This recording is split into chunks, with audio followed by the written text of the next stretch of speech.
a group of irregular military plunderers and foragers, played a tumultuous role in Indian history between the 17th and early 19th centuries. Initially associated with the Mughal and later with the Maratha armies, these mercenaries operated as both an asset and a menace, shaping and undermining the strategies of major empires in the subcontinent. The Pindaris emerged during the Mughal Empire, with the first references to them appearing in the accounts of Aurangzeb's Deccan campaigns in the late 17th century. The name possibly derives from the Maratha terms pinda, referring to a bundle of grass or an intoxicating drink. Initially attached to Mughal armies, they foraged for supplies, provided reconnaissance, and launched chaotic raids on enemy territories. Over the time, they transitioned into serving the Marathas, offering similar services but with greater autonomy. Composed of diverse backgrounds, Muslims, Hindus, and people from various castes, the Pindaris were organized into groups called Duras, led by figures such as Amir Khan, Namdar Khan, and Chitu Khan. Armed primarily with spears and swords, they excelled in hit-and-run tactics, disrupting enemy forces and creating logistical nightmares. Their plundering, however, was not confined to the enemies. They often looted allied territories, leading to significant civilian suffering.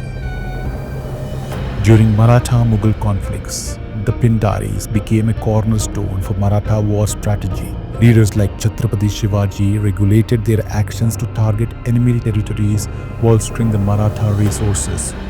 They also contributed to Maratha dominance in regions like Deccan Plateau and Malwa by destabilizing Mughal and Sultanate administrations. However, the collapse of Mughal power and the weakening of Maratha leadership saw the Pindaris transform into independent raiding groups. By the late 18th century, the Pindaris were a formidable force in central India, boasting an estimated strength of 20,000 to 30,000 fighters. They disrupted local economies, enslaved civilians, and plundered indiscriminately, targeting British-controlled territories and regional kingdoms alike. The unchecked menace of Pindaris culminated in Pindari War, part of broader Third Anglo-Maratha War. Led by Lord Hastings, the British East India Company mobilized a massive force of 120,000 troops, the largest ever assembled in colonial India. This campaign systematically dismantled the Pindari networks and the strongholds around Narmada rivers. Key leaders such as Amir Khan surrendered, while others like Chitu Khan perished. Many Pindaris were absorbed into British forces or transitioned into administrative roles.